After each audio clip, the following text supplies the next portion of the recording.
Death is one of the scariest concepts if you truly think about it. Most people choose not to think deeply about it. They're somehow configured to ignore it, so that they can lead a normal life.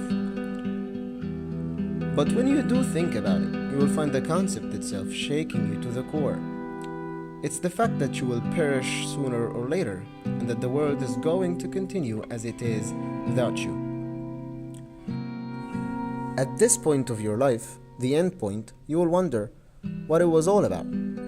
Did your life have any meaning? Was all the effort you exerted worth it? What's the point? Religions have provided answers that often made sense. For example, in Islam, death is just the beginning.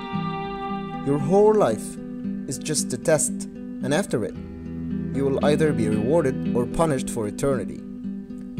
This view of the world solves a lot of philosophical problems like the problem of evil, and it also makes sense of death. Every test must come to an end sometime. A test is just a means of evaluation, and not a purpose in itself. This makes the effort you put in meaningful. It also explains, or is the very reason, why we think of time as precious. But other views came around the corner.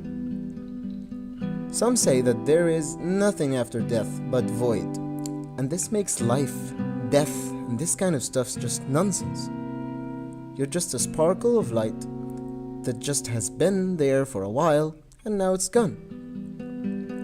So is death necessarily a bad thing? Not always. Death defines your life, giving it some sort of proper wrapping up. It's a part of normal life cycle. So why do we mourn the dead? And as the Chinese philosopher Chuanzi said, why fear the inevitable? Chuanzi seems to have viewed death as a natural process or transformation, where one gives up one form of existence and assumes another. The answer is that the main reason for mourning is not feeling sorry for the dead, but feeling sorry for ourselves. We just don't like being left behind. Not mentioning the fear that someday we'll have to cross the same barrier to the realm of the unknown. But does it really matter where we're going?